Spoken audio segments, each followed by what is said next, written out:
कर्म, कारण तुम्ही आम्ही ग्रस्ताश्रमी माणसं आहोत आणि तुम्हा आम्हाला 4 प्रकारच्या पुरुषार्थानं या भूलोकावर आपलं जीवन परिपूर्ण करायचं असतं. धर्मेच अर्थेच कामेच मोक्षेच, हे 4 पुरुषार्थ जोपर्यंत आपण साधत नाही तोपर्यंत या भूलोकावर आपलं जीवन अपूर्ण आहे. कारण आपण जो पत्ता लावून घेतला, आपण कपाळावर जे गोंधून घेतलेलं आहे ना, ते गृहस्थाश्रमीचं आहे.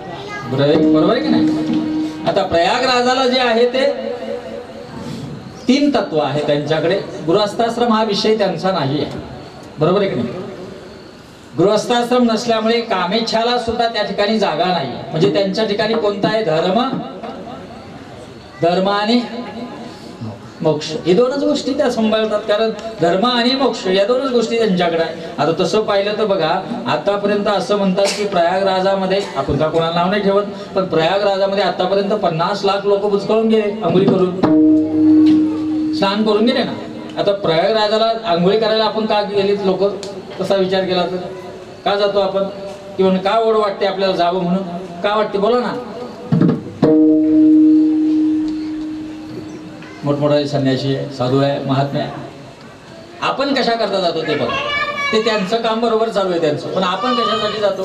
त्या ठिकाणी आपल्या जीवनामध्ये आपण जीवन जगत असताना जे आपल्याकडनं अकल्पित पाप झालेलं आहे, कल्पित पाप झालेलं आहे, ते सर्व काय व्हावं?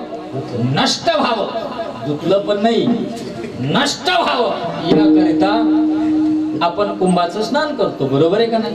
मला असं आश्चर्य वाटलं, जवळजवळ आता शिवरात्री पर्यंत निमा भारत आंघोळ करून जाईल.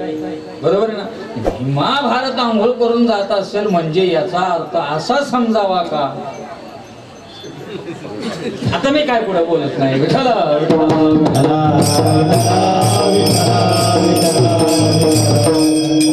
एक असं म्हणून बोललो, पण तसं त्याचा तसा अर्थ नाहीये. मुळात त्या तीर्थामध्ये, त्या साधूंमुळे, त्या संतांमुळे अतिशय पवित्र, मुळात तीर्थाला पवित्रता ही साधूमुळेच येत असते. बरोबर आहे का नाही? आणि म्हणून ती पवित्रता जी आहे ना, ती पवित्रता आपल्याही जीवनामध्ये असावी, हा एक त्यामागचा एक सात्विक भाव आहे.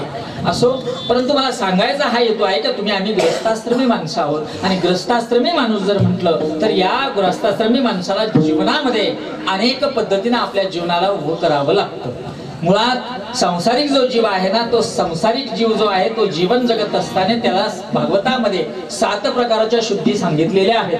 त्या 7 प्रकारच्या शुद्धीने जर तो जीवन जगला तरच त्याला जीवन पूर्णत्वाला नेता येतं. पहिली वस्तू म्हणजे पहिलं जे शुद्धतेचं प्रकार 7 मध्ये आहेत, पहिली त्याची शुद्धी आहे आपलं जीवन जगत असताना. देशशुद्धी, कालशुद्धी महत्वाची आहे, देहशुद्धी, आत्मशुद्धी, ईश्वर शुद्धी, मातृशुद्धी, पितृशुद्धी, या सर्व शुद्धी जेव्हा असतील ना, तेव्हा तुम्ही आम्ही या व्यावहारिक जीवनामध्ये सक्षमपणे उभा राहू शकतो. या 7 शुद्धीपैकी एक जरी शुद्धी आपल्याकडे नसेल तरी आपलं जीवन हे व्यर्थ आहे. आणि म्हणून आपण कुठे जन्माला आलो, कोणत्या काळात जन्माला आलो, कोणाच्या पोटी जन्माला आलो, कोणी आपल्याला जन्माला घातलं, आपली माईची कूस खरोखर पवित्र होती का, पोटी जन्माला घालणारा बाप आपला सात्विक होता का, ईश्वराची कृपा आपल्यावर नेमकी त्यावेळेस होती का, या सर्व गोष्टीचा विचार जन्माला येण्याच्या स्थितीला केला जातो किंवा होतो. आणि तो जर सर्व संयोग योग्य जुळून आलेला असेल तर मग मात्र जन्माला आलेली जी पिढी आहे ना, ती पिढी पुढचं जे जीवन आहे, पुढची जी सृष्टी आहे ना, त्या सृष्टीवर अधिराज्य गाजवत असते. एवढा अधिकार त्या कोटीनं त्यांना मिळत असतो. म्हणून हिंदू धर्म संस्कृतीमध्ये लेकर जन्माला येणं हे भाग्याचंच लक्षण आहे, परंतु त्या लेकरांवर संस्कार होणं हे परमभाग्याचं लक्षण आहे.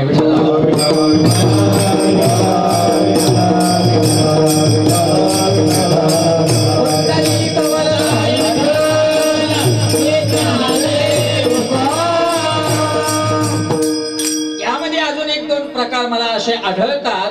जन्माला येणं आणि जन्माला घालणं हा एक प्रकार आहे. जन्माला घालणं आहे, जन्माला येणं आहे. काही असे आहेत का ते जन्माला येतात, जे येतात ना ते व्यवहारात गृहीतही धरली जात नाही, परंतु जे खरंच जन्माला घातली जातात ना, तीच संतती जी आहे ना, ती काहीतरी एक विशेष कार्य करत असते. ती योजनेनं तयार झालेली संस्कृत पिढी असते आणि ती पिढीच कार्य करत असते. तुम्ही नामाचे धारक झालात, बरोबर आहे का? झालात ना? इकडे पहा, नामाचे धारक झालात ना? तुम्ही नामाचे धारक झाला म्हणजे तुम्हाला माहिती आहे का नेमकं तुमचं जीवन कसं आहे?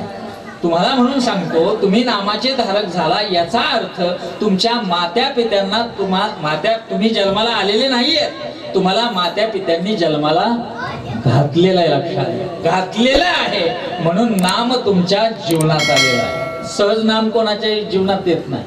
आपले माता पिता धन्य आहे, कारण ते धन्य असल्याशिवाय आपल्याला या गोष्टी साधता येऊच शकत नाही. मृत्यू लोकातला हा एक सरळ सरळ जीवनाचा अर्थ आहे. धन्यत्याची माता, धन्यत्याचा पिता. कोण का धन्यता देतात त्यांना? प्रसवली तया कुळाचा उद्धार. का बरं? कारण मूळतः त्यांना धन्यता देणं महत्वाचं आहे, कारण त्यांनी आम्हाला जन्माला घातलं. आम्ही या ठिकाणी या भक्तीच्या तंतूला बांधलेली जेवढे म्हणून स्वर आहेत ना, हे आपले सर्व स्वर आहेत.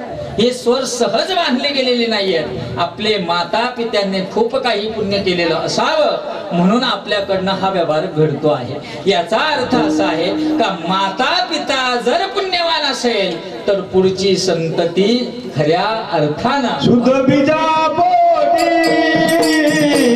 शुद्ध बीजा पोटी, शुद्ध बीजा पोटी, शुद्ध बीजा पोटी.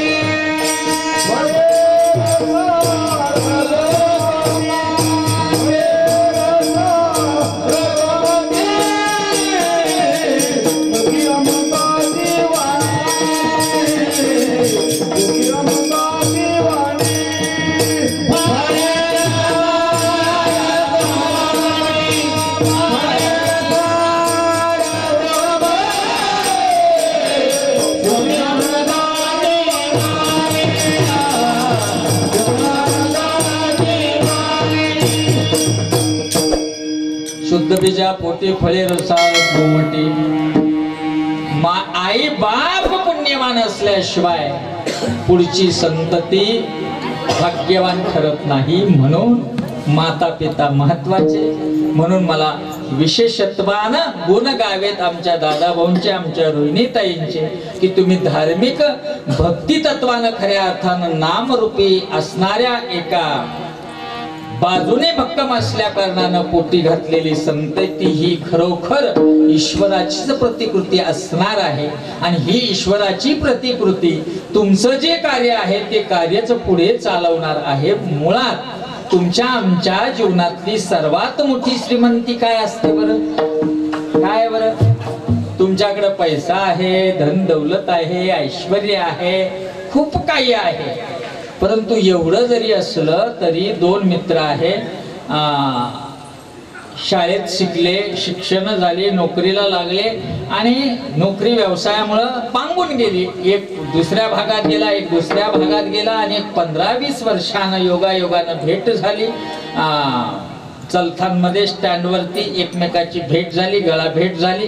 म्हणाले चल उन्हाळ्याचे दिवस आहे, आपण रस पिऊया. मग रसवंतीवर गेले, रस प्यायला बसले, एकमेकाला रस देत होते. आणि त्या आनंदामध्ये किती दिवस झाले तू तर मला ओळखू येत नाही, कसा बुडगा झाला, तुला टक्कल पडलं. नंतर भरपूर होतात वर्णन, वय जसं निघून जातं तसं. आणि सर्व झाल्यानंतर हा त्याला प्रश्न विचारतो, तुला मुले किती आहे आणि तुझी मुले काय करतात? बरोबर? तो असं विचारतो, तुझी प्रॉपर्टी किती आहे, तुझा बँक बॅलन्स किती आहे, तुझ्या गाड्या घोड्या किती आहे, काही विचारित नाही कोणी. काय विचारतं?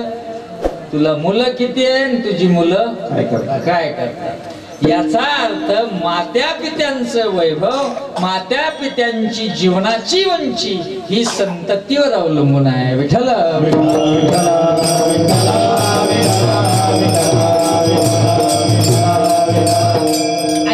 तुझी मुलं काय करतात? मग हा म्हणतो माझी मुलं आता शिक्षण झालं, एक IT झाला, एक काय हे झाला, एक व्यवसायात आहे, असं असं सांगतो. मग हा पण कौतिकानं सांगतो माझी अशी आहेत, माझी तसे आहेत, मुलगी आता हे शिक्षण घेते, मुलगा ते शिक्षण घेतोय. मग ते असं घुसळून मुसळून सांगतात. आणि सर्व झाल्यानंतर, सर्व सांगून झाल्यानंतर वरून हा म्हणतो जाऊ दे, मी देवाकडे काहीच मागितलं नाही, माझी मुलं खूप चांगली आहेत. माझी मुलं खूप चांगली आहे, हा शब्द त्या संसारिक माणसाला आपल्या जीवनामध्ये अंतरिम समाधान देतो. अंतरिम समाधान महत्वाचं आहे जीवनात. मग इथे बघा, जर तुमची पिढी डिस्टर्ब असेल ना, तर तुम्ही नामाचे धारक जरी असले तर डिस्टर्ब झाल्याशिवाय राहणार. गोष्ट खरी का खोटी अण्णा? मग वरून म्हणायचं नामाचा आणि व्यवहाराचा संबंध नाही. आपलं नाम भलं आणि आपण भलं, मी आणि ब्रह्म भगवंत आणि मी एक आहे. परंतु म्हणता म्हणता नेमकं पोरग 2 हलपाटे खाऊन रस्त्यानं घरामध्ये घुसलं का लगेच कालवा देवा हे काय पोटी दिलं तुला. होतो प्रभाव तो होणे आपल्या जीवनामध्ये. याकरिता संतती योग्य असावी आणि योग्य संतती जीवनभर घडावी, याकरिता संस्कार महत्वाचे असतात. आज आपल्याला कीर्तन करायचं 2च शब्दामध्ये, संतती आणि संस्कार. हीच आपल्या जीवनाची पुंजी आहे. तुमच्याकडे पैसा असो वा नसो. बघा 8 बाय 10च्या खोलीमध्ये गॅरेजवाला एक माणूस आहे. त्या गॅरेजवाल्या माणसानं आपल्या 2 मुली वाढवल्या आणि त्या MPSCच्या पेपर मध्ये पहिल्या स्ट्राईक मध्ये क्रॅश करून गेल्या. त्या पुरी MPSC पास होऊन गेल्या. आजची घटना आहे बरं का, आजचे निकाल आहे. मला सांगायचं हे आहे की ती 2 लेकरं आहेत, त्या लेकरांनी त्या बापाची उंची जी आहे ना, ती उंची आपल्या व्यावहारिक जीवनामधल्या प्रभावावर उंचावून नेली. एवढी ताकद संततीमध्ये आहे. संतती घडायला काय महत्वाचं आहे? संस्कारच आहे. कुठेही जा तुम्ही, संस्कारच महत्वाचे आहे. आणि तुम्ही आम्ही हिंदू धर्म संस्कृती जी आपली आहे ना, ती संस्काराच्या खांबावरच उभी आहे. जर संस्काराचे खांब बघा, धर्म अनेक प्रकारची आहेत. आता तसं जर पाहिलं तर संबंध विश्वामध्ये 74 प्रकारचे धर्म आहेत. किती? 74.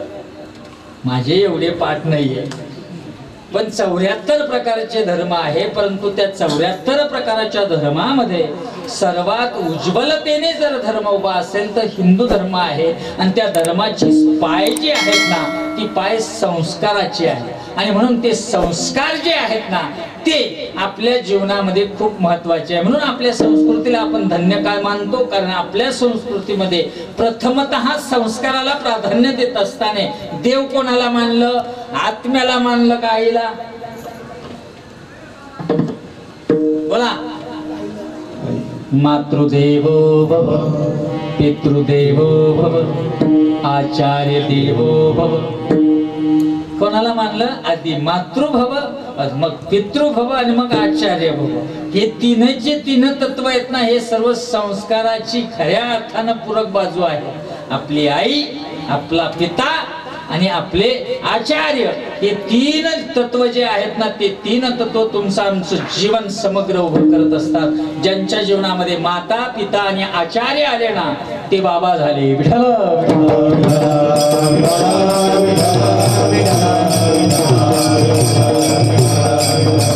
म्हणून भगवंताकडे मागत असताना माझ्या जीवनामध्ये मला माता, मला पिता, माझा माता आणि माझा पिता आणि माझे आचार्य, या 3 तत्वावर माझं जीवन उभं राहणार आहे. तसं या लेकरांचंही ते जीवन आता उभं राहणार आहे. यांची माता धन्य आहे, यांचा पिता धन्य आहे, यांचे आचार्य धन्य आहे. आणि या 3 तत्वावरती यांच्याकडनं व्यावहारिक, भौतिक, आध्यात्मिक आणि आनंद या सर्व गोष्टींचं यांच्या जीवनामध्ये खऱ्या अर्थानं मिश्रण व्हावं आणि यांचं जीवन समृद्ध व्हावं.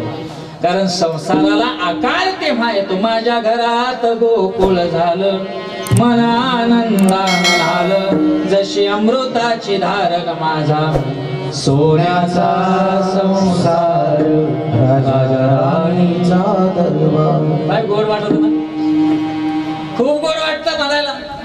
परंतु याच्यामध्ये पोरडा प्रेम निघाले किंवा डापरेने समजायला पोरं वाह्यात निघाले. आउट निघाले, बॉर्डर क्रॉस करून जगणारे निघाले, तर तुकार निघाले, तर गाणं चेंज होत. कसं विपरीत सारं झालं. असायचे का ते गाणं? बाग सुखाची करपून गेली, कसं विपरीत सारं झालं, होता सोन्याचा संसार. याला गळून, तो गळून जायला कारण आहे जन्माला घातलेली पिढी, आणि जन्माला घातलेल्या पिढीवर संस्कार करण्याकरिता अगोदर आडाक असेल तर पोऱ्यात येतो. म्हणून बघा, आमच्याकडे महाराष्ट्रामध्ये जास्त हे आहे. उन्हाळ्यात आता सुरू होईल हिंमतांना. हा, महाराज लोकांचा धंदा आहे तो. उन्हाळ्यात करतात ते सुरू. कळलं ना?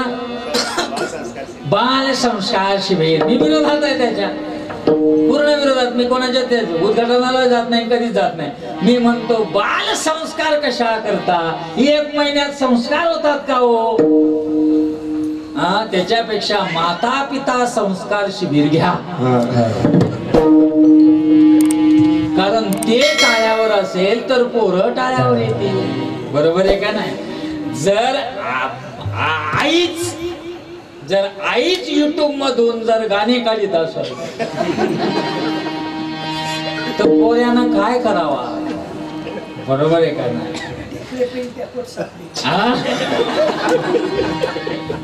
मुळात व्यावहारिक जीवनात असा प्रभाव आहे का, जर ज्ञानदेव म्हणे व्यासाची एक खुणा हे आईला येत असेल, तर द्वारकेचा राणा पांडवा घरी हे मुलाला येतं. कळलं का? ए मावश्या हो, कळलं ना? ज्ञानदेव म्हणे व्यासाची एक खुणा हे जर आईला आलं ना, तर मुलाला द्वारकेचा राणा पांडवा घरी म्हणणं आहे. याचा अर्थच असा आहे का आपण संस्कारित झाल्याशिवाय पिढी संस्कारित होणार नाही, आणि आपण संस्कारित होण्याकरिता, पिढीला संस्कारित बनवण्याकरिता आपण आचार्यांच्या संगतीत आल्याशिवाय पर्यायच नाही आपल्या जीवनात. या खुळखुळ्यानं माणसं घडत नाही. तुम्हाला सांगतो, हा सर्वात मोठा शास्त्रज्ञ कोण? काल आम्ही शिर्डीला होतो. नाही फेकीत नाही, आता फेकावा तर असं वाटतं फेकूनच द्यावं, पण सुटत नाही. काय झालं, काल आहे ना, आमचे सर्व डॉक्टर असोसिएट होतं आणि त्यांची आमची मीटिंग होती, आणि आम्ही क्लीन शिर्डी, ग्रीन शिर्डी असं एक विजन चालवलेलं आहे ना, त्याच्यामध्ये आम्ही सर्व म्हणजे लोकांचा असं एक हे घेत होतो. डॉक्टर लोकांचे मी सल्ले घेतले, आणि त्या सल्ल्यामध्ये आम्हाला डॉक्टरांनी ऑब्झर्व करून सांगितलं की आज समाजामध्ये बिघडलेल्या जीवन व्यवस्थेचा प्रभावाला कारण 90% हे. किती टक्के? 90%. 90. तुम्हाला असं वाटायचं मोबाईल म्हणल्या काल लाईफ बनली, येडी झाली लोक. तुम्हाला सांगतो, हा ड्युटी निघाला घरून 3 किलोमीटर गेला, मग आज करू राहिला.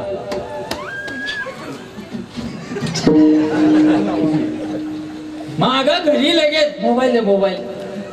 काय त्यानं आपलं जीवन आहे ना, जीवन व्यवस्थाच बिघडून टाकली जीवनाची. माय बापांनो, यंत्राच्या नाही, तुम्ही जन्माला घातलेली जी यंत्र आहेत ना, त्या यंत्रांना संचालित करा. याची गरज सुद्धा पडत नाही. विठ्ठल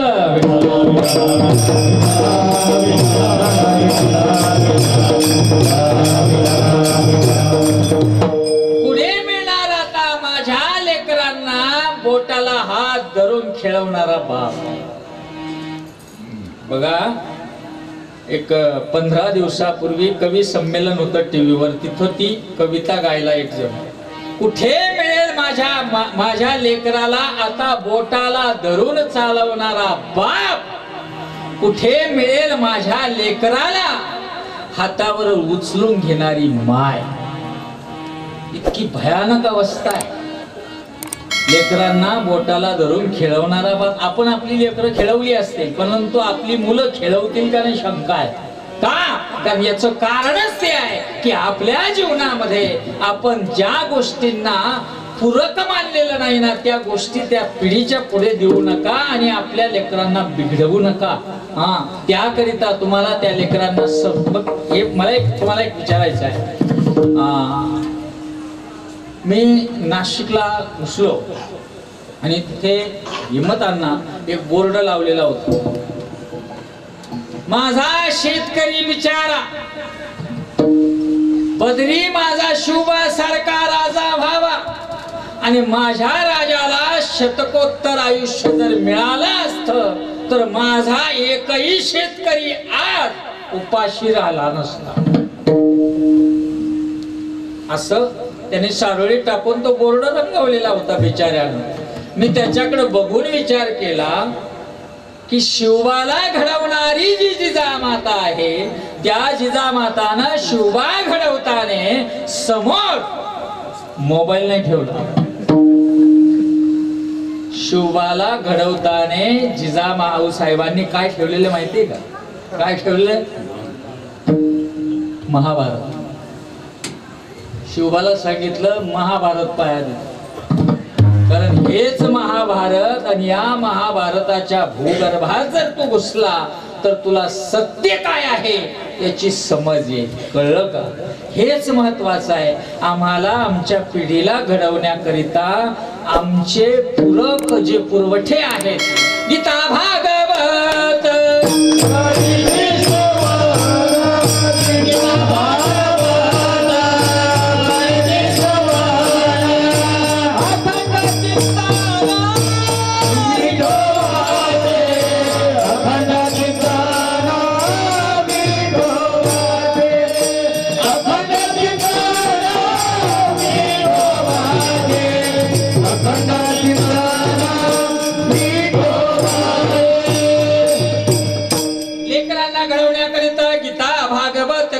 श्रवण अखंड चिंतन विठोबाचे. गीता आणि भागवत याचा पुरवठा करा लेकरांना लहानपणापासून. त्याच वयात ती वळली जातील, त्याच वयात ती तरली जातील ते संस्कार गीता आणि भागवतामध्ये. आणि ते उपदेश जर आपण त्या लेकरांपर्यंत जर पोहोचवले तर निश्चित आपली जी पुढची पिढी आहे ना, ती संस्कारित झाल्याशिवाय राहणार नाही. आणि हा खूप महत्वाचा विषय आहे. याला तुम्ही कॅज्युअली घेऊ नका. आपल्याला नामतत्व मिळालं, आपण त्याचा अंगीकार केला, आपण उतरून जाऊ न जाऊ सांगता येत. शेवटी पलटी कशी बसेल काय माहित? पलटी कळतं ना? पलटी शेवटची पलटी कशी बसेल माहिती? असं वाटतं मला सुद्धा वाटतं मी असं करावं, पण पलटी बसेल का? अशीच बसेल का? अशी बसली तर ते सूत्र बसतो, पण पलटी बसेल कधी सांगताच येत नाही. का?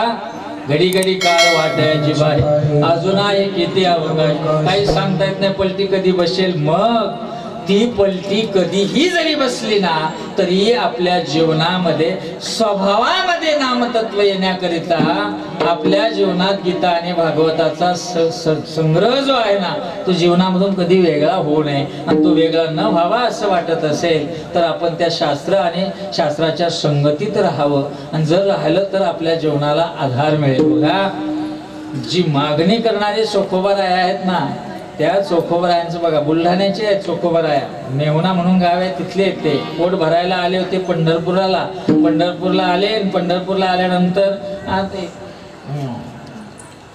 खालच्या जातीमध्ये जन्माला आले म्हणून त्यांना प्रवेश नव्हता त्यावेळेस. ते लांबूनच त्यांनी पांडुरंग पाहिला होता, लांबूनच.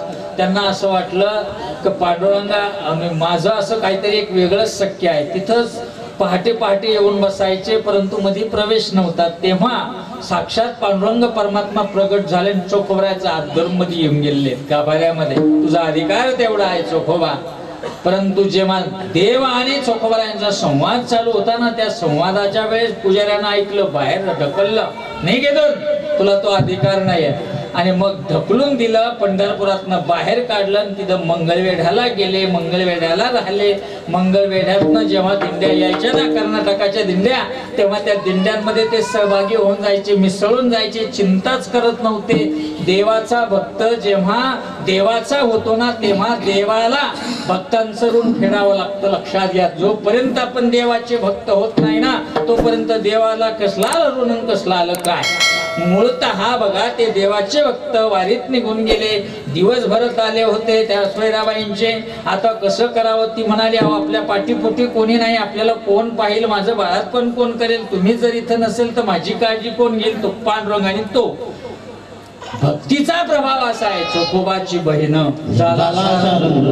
वैने उघडादार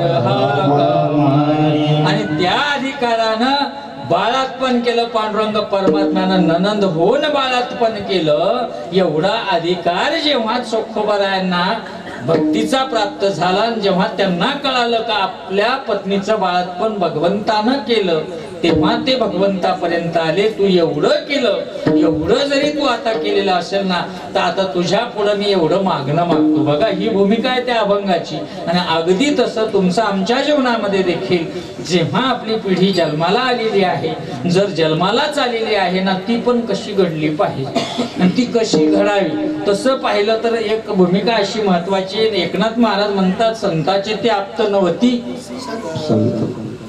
करिता कवित्व नव्हती संत. संतांची लेकरं संतच होतील हे सांगता येत नाही, पण तू संतांची लेकरं संतही होऊ शकतात, हे तेवढं सत्य आहे. होणार नाही याचा अर्थ होतच नाही असं नाही, शेवटी संस्काराचा विषय आहे. परंतु नामदेवाच्या घरी 14 जण स्मरती हरी, मुळात विषय हाच आहे का तुम्हाला जर संस्कारानं आलं ना, तर तुम्ही ती पिढी पुढची घडू शकते, त्याबद्दल शंकाच घ्यायचं कारण नाही. पण जर घडेल याची शाश्वती देता येत नसेल, तर त्याकरिता निर्देश महत्वाचा आहे. आणि निर्देश महत्वाचा असल्या कारणानं कटाक्षानं आहे माते पित्यांच्या जबाबदाऱ्या आहेत आपल्या व्यावहारिक जीवनामध्ये. आपल्या लेकरांकडे आपलं लक्ष पाहिजे, आपल्या लेकरांकडे आपलं दुर्लक्ष नको. आपल्या लेकरांकडे आपलं लक्ष पाहिजे. आपली लेकरं लक्षापर्यंत चालली आहे का नाही याचं लक्ष कायम आपण लक्षात ठेवलं पाहिजे. कळलं का नाही? त्यांना एक विशिष्ट लक्षापर्यंत न्यायचं आहे. आणि तुम्हाला मी अजूनही सांगतो, दादा भाऊ तुम्हाला पण सांगतो, लेकरं जन्माला भगवंताने गोड दिलेली आहेत, परंतु तुम्ही नियोजन करीत बसू नका. याला IT करो आणि याला डॉक्टर करो, याला फिस्टम करू, याला फळाला करू, याला ठमक करू, वाटोळं नका करू त्या लेकरांचं. भगवंताने त्यांना जन्माला घातलं, एक विशिष्ट योजना भगवंताची आहे आणि त्या योजनेनं ती घडणारी आहे. फक्त तुम्हाला त्याच्यातलं शोधायचं आहे, ही नेमकी कोणत्या कलानं निघणार आहे, कोणत्या रस्त्यानं चाललेली आहे, कोणत्या रस्त्यानं यांचा हा रस्ता आपल्याला निवडायचा आहे. मी सांगतोय, प्रत्येक आई बापानं जर एवढं जरी केलं ना, तर तुमचं टेन्शनच मिटून जाणार. तुमचा प्रॉब्लेम हा आहे का त्याला डोकं नट बोल्टामध्ये आणि तुम्ही घातलं इंजेक्शन मध्ये. काय घडेल ते पोरगं डोंबलं, काय करावं तुम्हाला पण कळत नाही. आणि प्रत्येक आई बापाला माझ्या सोन्या आहे ना मोठ्या होईल, आणि माझ्या सोन्या आहे ना त्याला 2 लाख रुपये पगार येईल, आणि माझ्या सोन्या आहे ना मला इमानात हरिद्वारला नाही. तुला तो हरिद्वारला कायमचा सोडून येईल. अरे कशासाठी? तुमचं कर्तव्य काय आहे? आईनं, मी कायम सांगत राहतो, तुम्ही ऐकलेला आहे विषय, परत एकदा दुरुस्ती दोष करतो. आईनं आपलं लेकरू ममतेनं सांभाळावं का जिव्हाळ्यानं?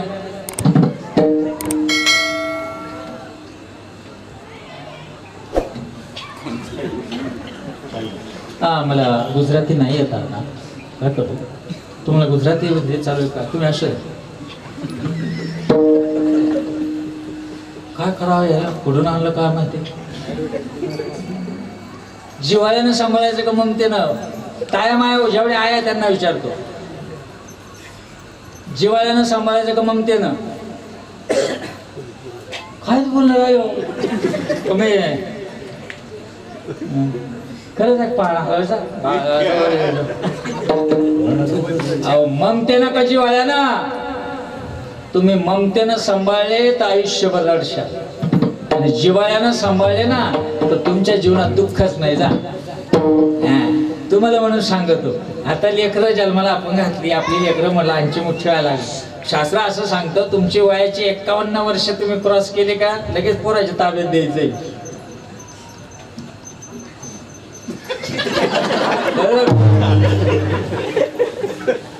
किती वर्ष तुमचे 51 क्रॉस झाले म्हणजे तुम्हाला सून आली, बरोबर आहे. तुम्हाला जावई आले, तुम्हाला जावई आली, सून आले म्हणजे तुमचा संसारातला कार्यक्रम संपला. तुम्ही काय करायचंय मग?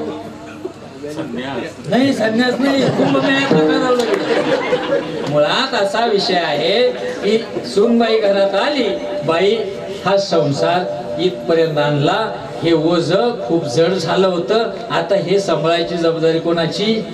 तुझी. आता मी झाली मोकळी, चला पुढे कीर्तन आहे, पुढे हरिपाठ आहे, पुढे सत्संग आहे, असं हिंडू लगेच निघायचं बाहेर. जमन का?